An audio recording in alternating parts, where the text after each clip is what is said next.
Literally says that. After security. That's great. That is fantastic. The longest word ever. Combobulates. I must combobulate for security. Yeah.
check, check, check, 1, 2.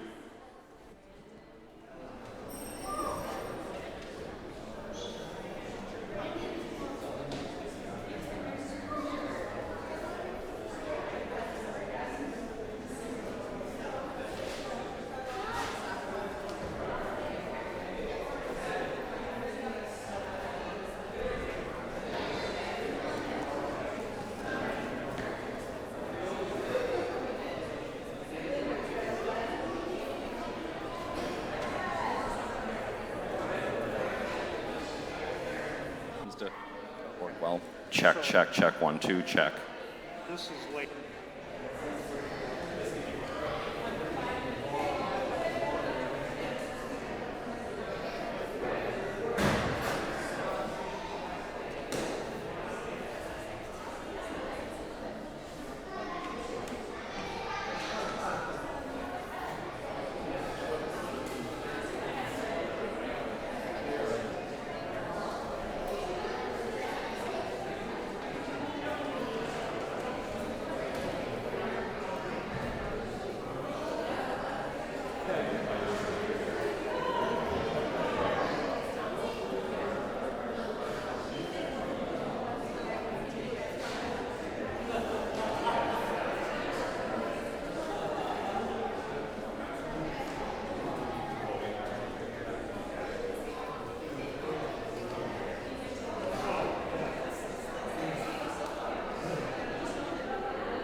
Check, check, 1, 2, check, check.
Good morning. Welcome to the First Unitarian Society of Madison. This is a community where curious seekers gather to explore spiritual, ethical, and social issues in an accepting and nurturing environment. Unitarian Universalism supports the freedom of conscience of each individual, as together we seek to be a force for good in the world. My name is Karen Rose Gredler, and on behalf of the congregation, I want to extend a special welcome to visitors, both here in this room and those joining us on the radio or our live stream. We are a welcoming congregation, so whoever you are and wherever you are on your life's journey, we celebrate your presence among us.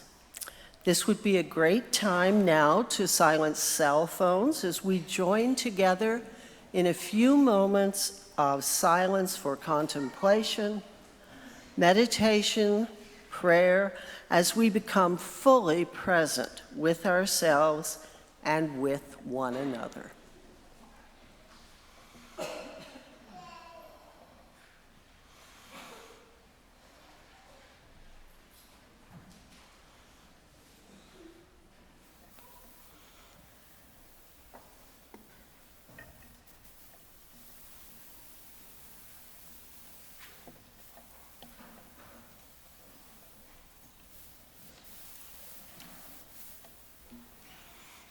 As we enter this time together, may we renew both our commitment and our covenant. There are those among us who have endured a loss in the past week. May their hope be uplifted again. There are those among us who have struggled with hardship. May they find renewed strength. There are those among us who have wrestled with questions that seem to have no answer in the past week. May they find sanctuary during their search. There are those among us who have cherished an unexpected joy. May their rejoicing be celebrated. As we commit to continue our free and responsible search for the truth, may we covenant to honor the many paths that have led us to this community of faith. And I invite you now to rise in all the ways we do as we light our chalice. And I invite you to join together in the words printed in your program.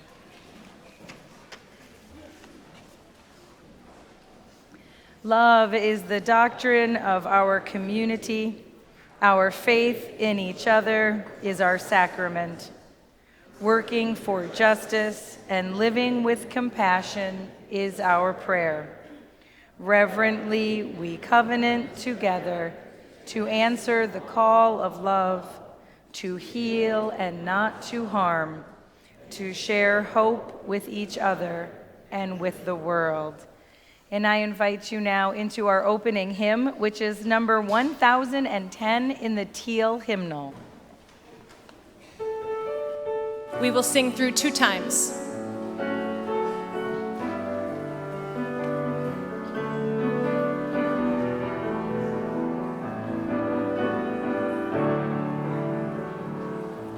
Oh, we give thanks for this precious day, for all gathered here and those far away, for this time we share with love and care. Oh, we give thanks for this precious day. We give thanks for this precious day, for all gathered here and those far away, for this time we share with love and care. Oh, we give thanks for this precious day.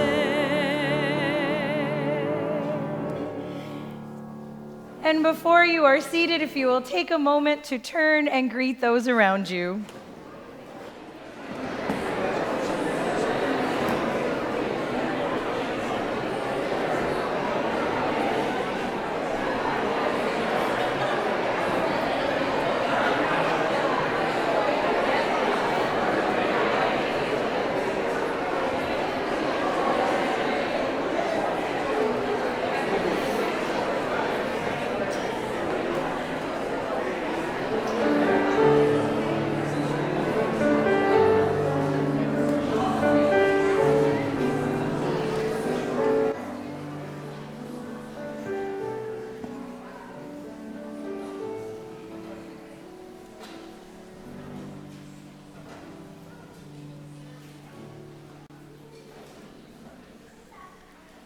One time each month, we take the time to share our joys and sorrows together. So if you arrived here today with a sorrow so heavy that you need the help of this community to carry it, or if you arrived with a joy so great that it simply must be shared, now is that time. The sharing of joys and sorrows is our chance to share with one another those special events or circumstances that affect our lives or the lives of those we love. We share our joys with one another we share our sorrows with one another today, knowing that sorrow comes into each person's life, knowing that together we offer comfort. And we also share our joys, knowing too that joy comes into all of our lives, knowing that together our voices can rise in a chorus of celebration. So, for the next few minutes, anyone who wishes is invited to step forward, light a candle, and using the microphone provided by our lay minister, Ann Smiley, briefly share with us your message. You may also come forward to wordlessly light a candle and return it to your seat. If you are unable to come forward to light a candle, please raise your hand and we'll bring the microphone to you so you can share it from your seat, and we will light a candle on your behalf.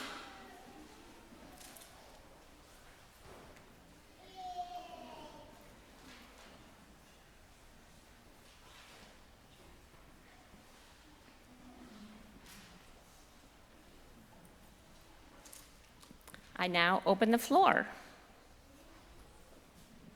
Hi, my name is Mary Rendell. My ex-husband passed away a week ago Friday, so September 20th, and he didn't leave a will. So my daughters are having a hard time with it, and my youngest daughter is expecting twins in February.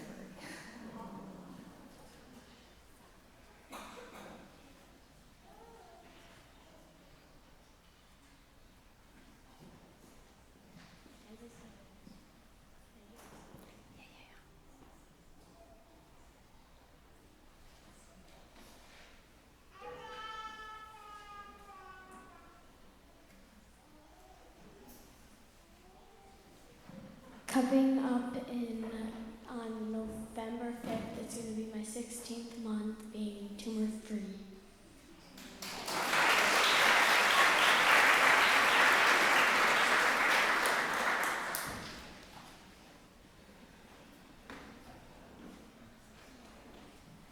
Days ago at 5:05 p.m., I welcomed my second daughter into the world, Clara Lou.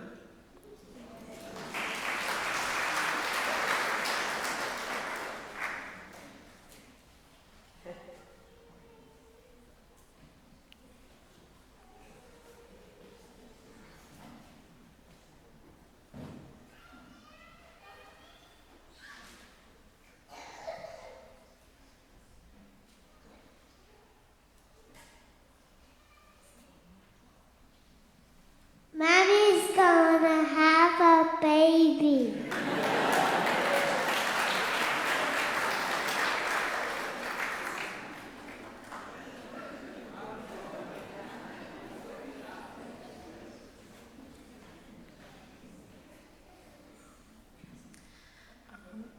after a year of paperwork and preparing and waiting for our children, they've denied our home study because our home is unsafe for children due to my bipolar disorder, despite the fact that we are great parents.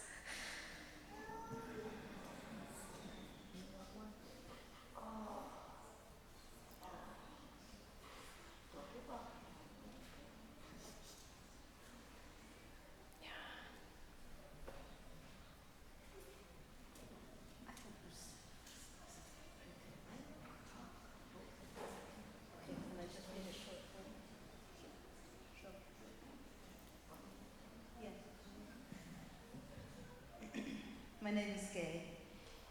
This is a poem I wrote that a lot of you will understand, I think. It's called Hitched to the Universe, and it is a quote by John Mayer. Part of it. When I see black walnuts stain the deck I just labored to paint, I like to cuss. But overhead is the mama tree that has sheltered us for 30 plus years, and ages of puny humans before.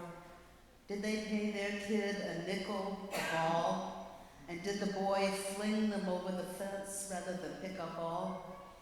Did they rake in the fall until the bag was too big to haul and had to sit making oil green soup until they would stoop with a shovel instead of futile rake? What is it gonna take to shake me awake and remember John Muir's wisdom, that if I curse this task, I curse my own rootedness and continuity of this earth. A walnut is a seed, after all, and a seed is hope. I like the bold black canopies against the glowering slate skies of near October.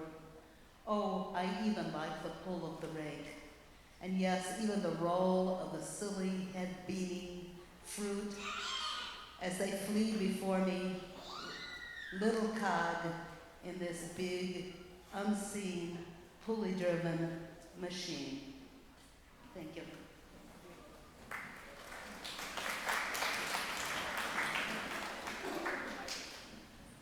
This is a thank you to all of you that showed up on the 20th for the interfaith meetings, as well as joining the strike.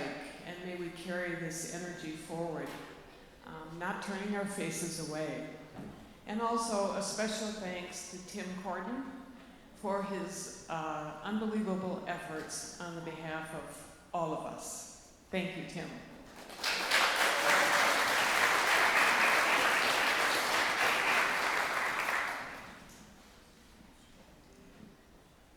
My name is Laura Glazer, and I wanted to honor my father, who passed away a year ago, July 11th, Errol Quate, and my mother, who passed away August 23rd of this year, Jean Arquate.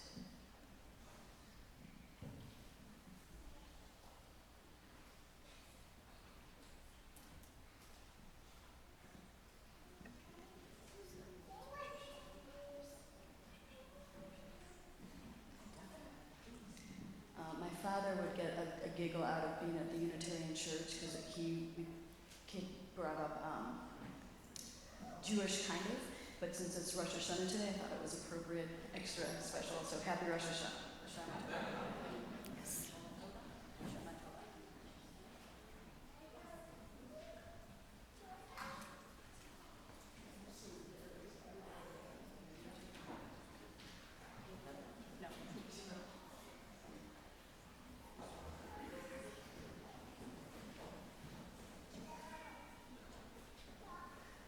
So, my name is Cynthia. My daughter Lainey wanted to come up here and say this, but apparently I'm doing it now. We're excited to finally get to close on our new house on her birthday. So, yay, yay.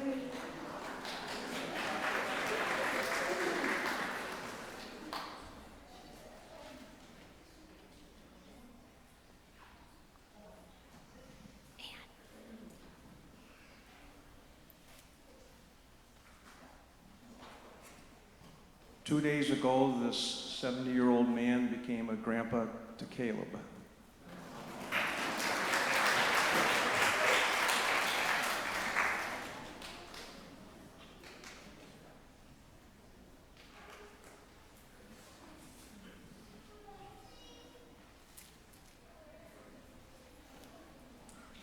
wanted to share a joy.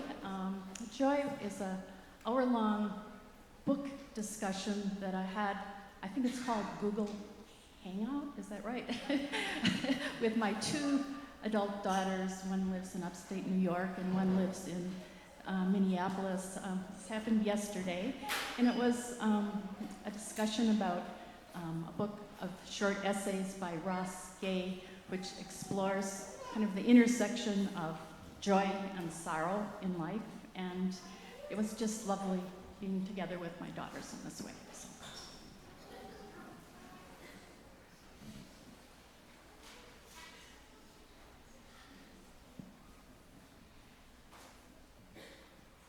And I light this candle for our Reverend Doug Watkins, who today is in British Columbia to give the eulogy at the memorial service of his dear friend and colleague, Anne. And so we're sending him our strength and our love today in that difficult yet joyous task ahead.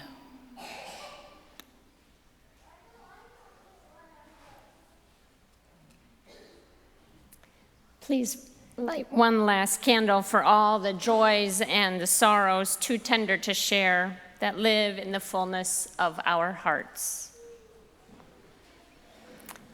And now, as the children leave for their religious education classes, we will be singing hymn number 1012, When I Am Frightened.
Please be seated.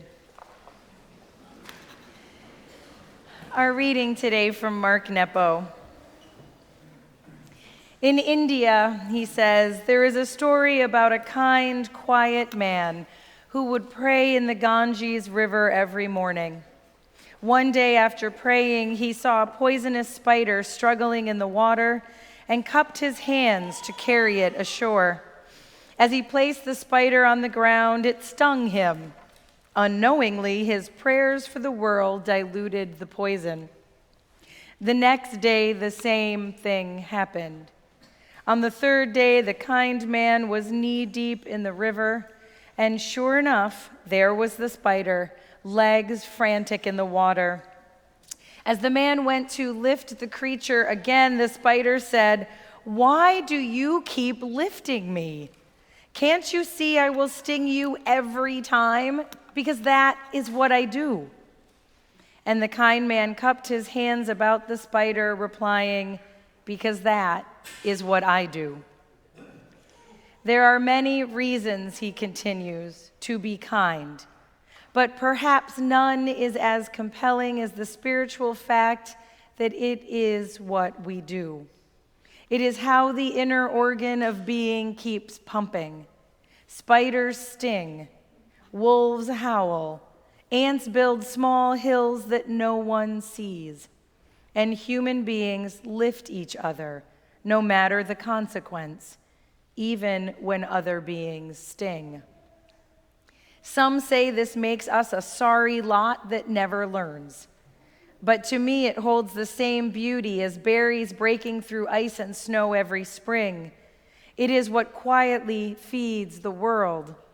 After all, the berries do not have any sense of purpose or charity. They are not altruistic or self-sacrificing. They simply grow to be delicious because that is what they do. As for us, if things fall, we will reach for them. If things break, we will try to put them back together. If loved ones cry, we will try to soothe them, because that is what we do. I have often reached out, and sometimes it feels like a mistake. Sometimes, like the quiet man lifting the spider, I have been stung. But it doesn't matter, because that is what I do. This is what we do. It is the reaching out that is more important than the sting. In truth, I'd rather be fooled than not believe.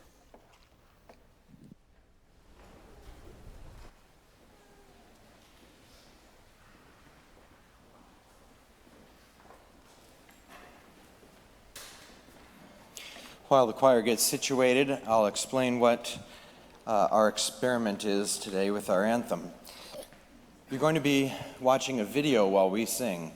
The video is the brainchild of a composer whose online presence he calls Melody Sheep. His real name is John. But he writes videos and music by taking the words of scientists that in speeches or television specials or whatever, and he turns them into melodies by using a device called an auto-tune where he can control the pitch. So he takes spoken word and turns it into sung word. So then he writes these wonderful accompaniments for it. And I contacted him and I said, we're having the climate strike, and then I want shortly thereafter to do your video called Our Biggest Challenge, but I want to write some choral parts for it. Can I have your permission? And he said, yes, as long as you send me a recording. So I'll send him a link to today's service. But that's what's going on. So our guest soloists are Isaac Asimov, Bill Nye, and Bill Ailey.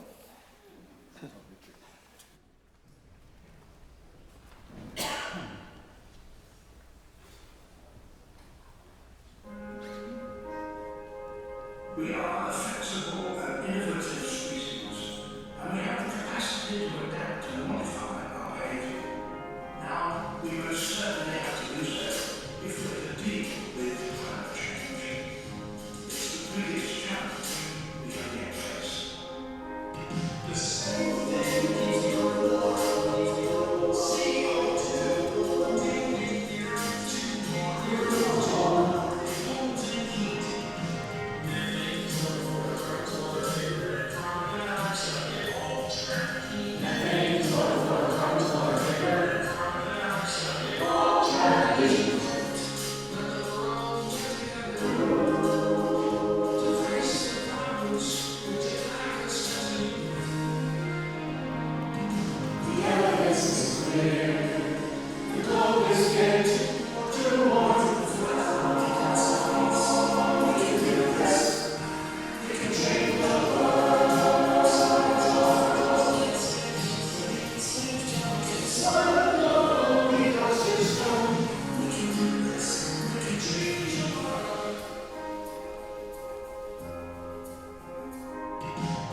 use of fossil fuels for energy is pushing us closer to climate unlike any seen in the history of civilization. And carbon dioxide in the atmosphere warms things up. From burning fossil fuels, we add oxygen to the CO2 in the air. When reversing the process,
Many thanks to our Meeting House chorus for that. I agree with Eleni, that was awesome.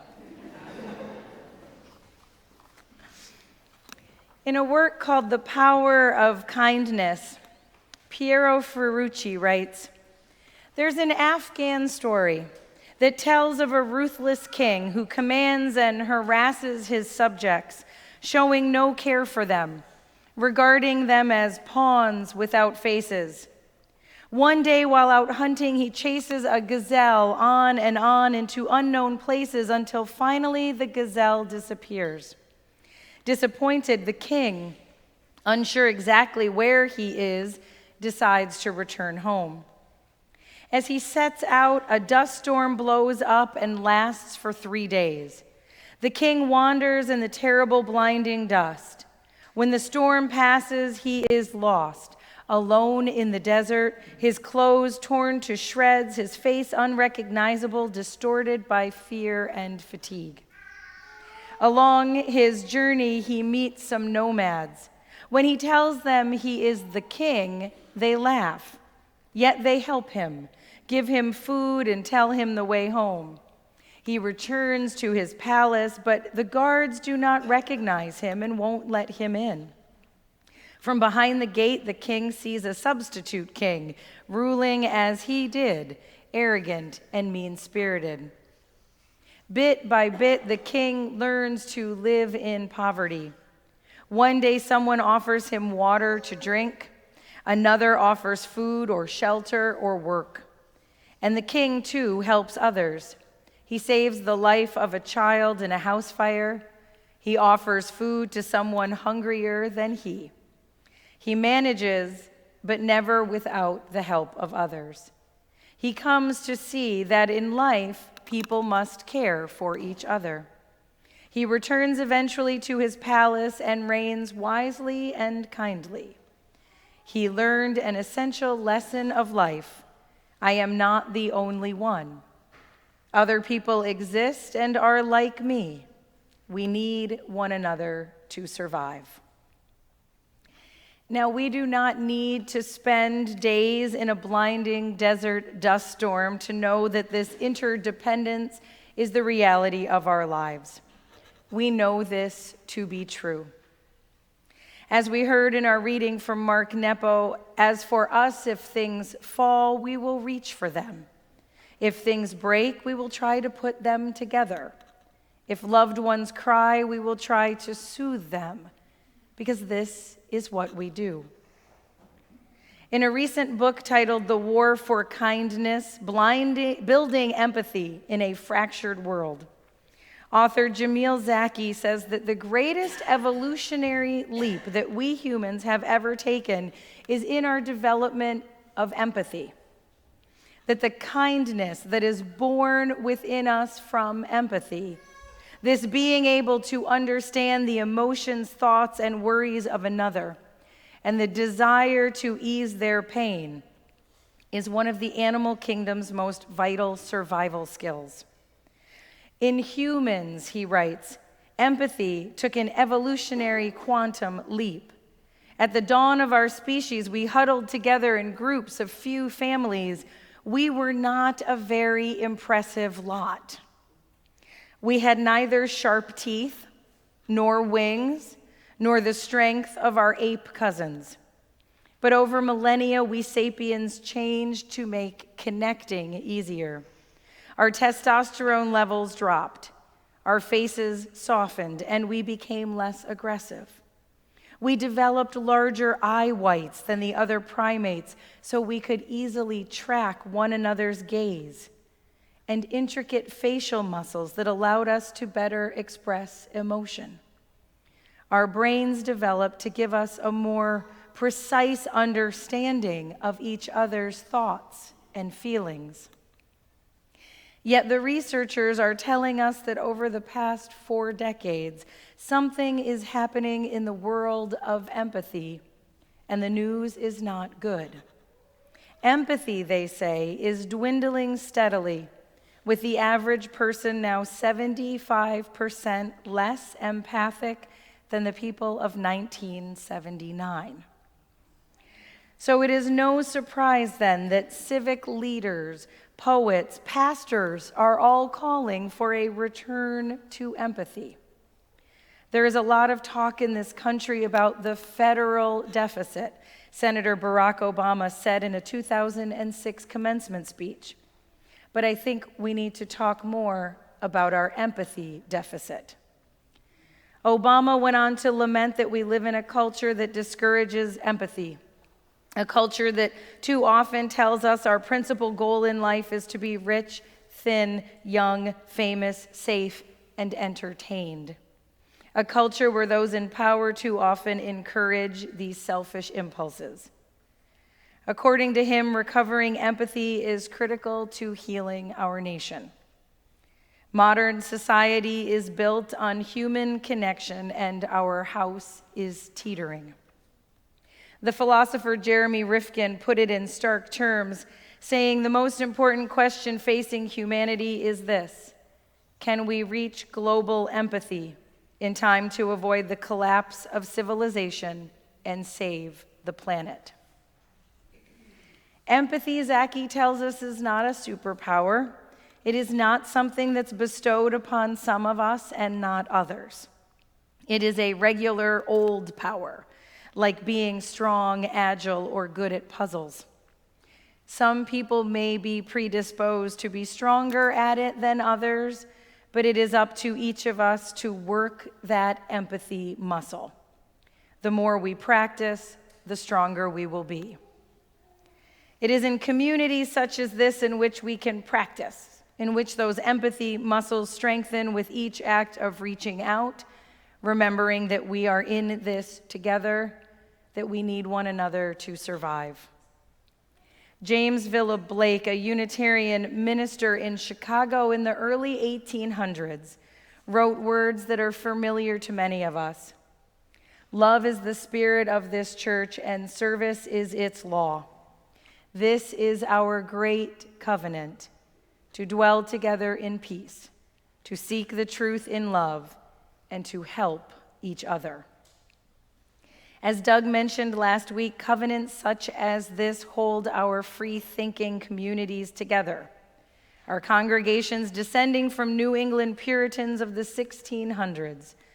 Puritans like John Winthrop, the first governor of Massachusetts, who addressed a group of Puritans in 1630 who were sailing to New England by saying the only way to avoid shipwreck and to provide for our posterity is to delight in each other, to make others' conditions our own, rejoice together, mourn together, labor and suffer together, always having before our eyes our commission and community in the work as members of the same body. Our congregations are anchored in this free faith tradition of showing up and moving forward arm in arm in a stronger faith than we could ever have alone. The Puritans said, "We covenant to be in this together. Across our differences, across our disagreements, we will hold each other up." They were covenanting to practicing empathy in their life together, knowing it was key to their very survival. The great American poet Gwendolyn Brooks said it perfectly when she wrote, "We are each other's business. We are each other's harvest. We are each other's magnitude and bond."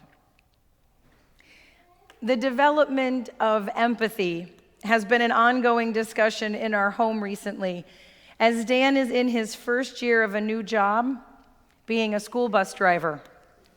There are many joys in being a bus driver. Being the first and the last person to greet and say goodbye to kids each day, to help them start their day well and help them be ready to transition back home in the afternoon. And there are difficulties as well.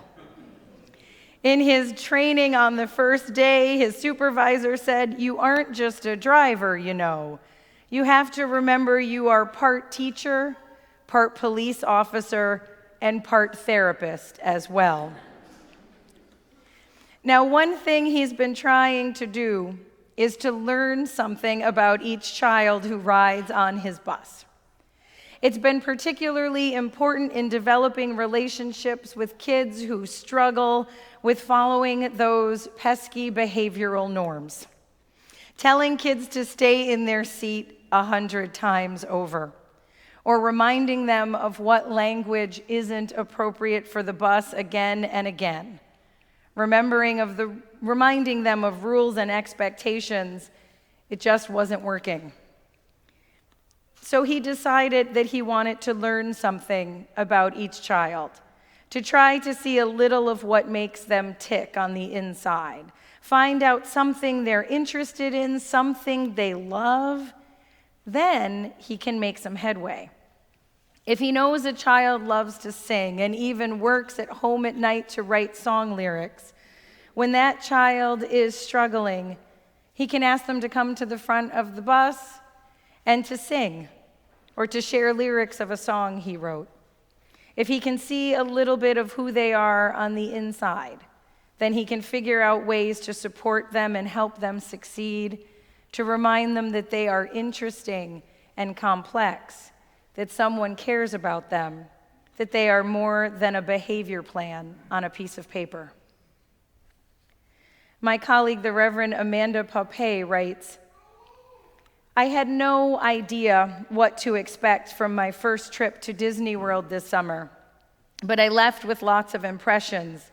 Discomfort with the total commercialism, awe at the detailed work they put into that park, delight in the way that people visiting Disney World are all in. None of the visitors are too cool or too world-weary to put on a pair of Mickey ears and sing along as loud as they can to It's a Small World After All." And wow, they were all in on the t-shirts too. It seemed every other person had a custom t-shirt declaring who they were. "Disney Mom, celebrating Jaden's 6th birthday. He's my Mickey, I'm his Minnie." I felt I could look deep into someone's soul just by reading what they had printed on their shirt. And isn't that what we all want? Well, not to have our innermost thoughts always printed on our shirts, but to be seen for who we are. "I know how painful the opposite experience is," she says. "The hardest times in my life have been when I felt misunderstood, when someone has experienced me in a dramatically different way than I experience myself. Sometimes there's important learning for me there, when I realize that impact is more important than my intention. When that learning has happened, when through a relationship, through a conversation, through the trust of someone else, I was able to make the me on the outside match more closely how I feel on the inside. Each time, it's been an opportunity to be known more deeply, more truly. The truth is, we can't be summed up by a t-shirt, even a really cute one with Mickey ears. But it is indeed an impulse of the human self to be known fully by those we love. And that's almost never possible unless we're willing to risk the conversations that help us see past those initial impressions. We are so beautiful inside, so full of dichotomies and complexities and yearning. When we risk telling the world who we are, and when we risk truly learning about each other, we offer a great gift. This is the beauty of communities such as ours. We can think of them as training centers. We're training ourselves in all those things that make us who we are, who we want to be. Training in empathy, kindness, vulnerability, connection, risk, caring, compassion. And what I like to think of as one of our largest training centers is within our lay ministry program. Our lay ministers foster a sustaining sense of community within our congregation through a ministry of care. They reach out to our members who are experiencing change, loss, illness, oftentimes offering practical assistance. They share in moments of celebration and happiness. They reach out to those who are new. They reach out to those whom we miss. Mostly, they listen. They listen to the stories of your lives. They discuss the complexities of the life we share. They share in any situation that requires a little human kindness and an open heart. It is one way that they're bringing more empathy into the world, remembering our connections, holding on to what binds us, strengthening one another, and reminding us that we are not alone. So if you are interested in learning more about lay ministry, either speaking with a lay minister or seeing how you could get involved, I know that several of them will be at the welcome table after service, and they would love to talk with you. I'll leave you today with these words from the Reverend Teresa Soto. There are a lot of ways to stay alive. You can wear soft clothes and focus on brushing your teeth and staying hydrated. You can ask yourself what you need and not be mad when you don't have an answer, only a shrug.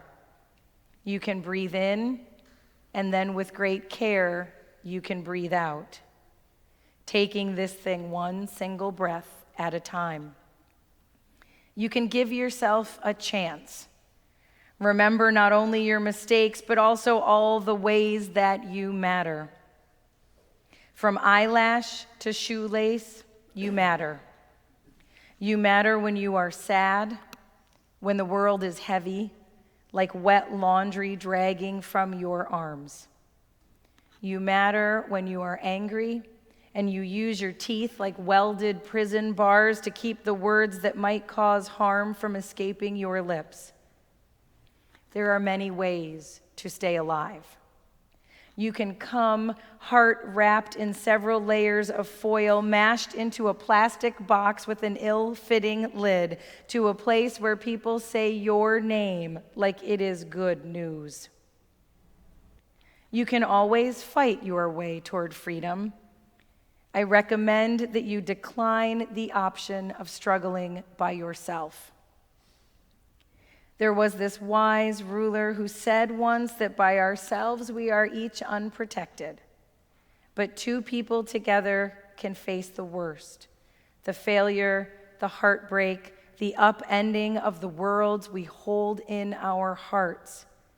And with three people, you being one of them, you may find that eventually all will be well.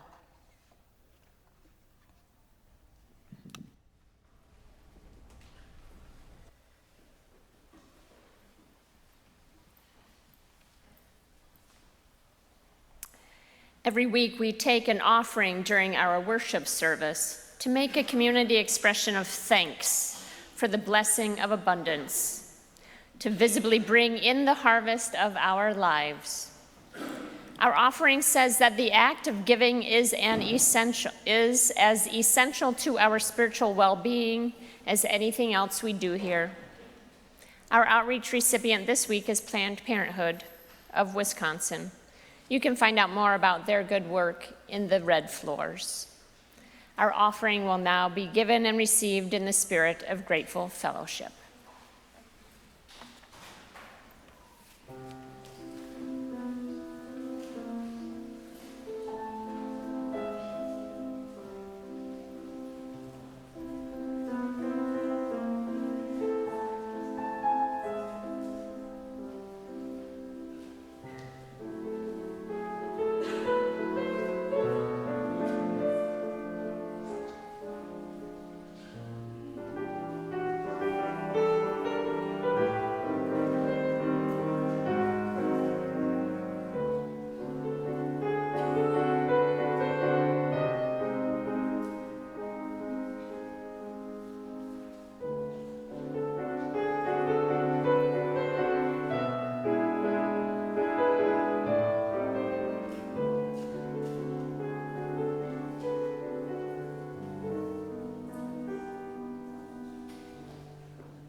In addition to your generous financial gifts, we are grateful for the gifts of those volunteers who help to make our services run smoothly. This morning, Pete Daly is on sound, and Smiley is our lay minister. Our greeters are Claire Box and Leslie Bartlett. Our ushers are Marty Hollis, Nancy Daly, and Teresa Rademacher. Our hospitality folks making coffee for us are Nancy Kosseff, Keely Dinsey, and Katie Silvera. Our welcome table is where you'll find Mary Bergen and some other lay ministers. Our tour guide is John Powell, so if anyone would like a tour of our campus, please meet John up near that beautiful orchid on that side of the auditorium, your left, right after the service. Our hymn leader is Jennifer Yancey. I'd also like to announce that you have one more chance. Well, actually you have many, but hopefully if you're interested in the composting project, which we are carrying on from beloved Bob Radford, who is on his way to his new home in Oregon as we speak, please join Eleni back in the library after the service, and she will tell you all about it. She would love to have some more help. Now today we have a parish meeting at about 12:30 after the second service, with a lunch served before the service. Thank you. And now please rise in all the ways we do for our, do this.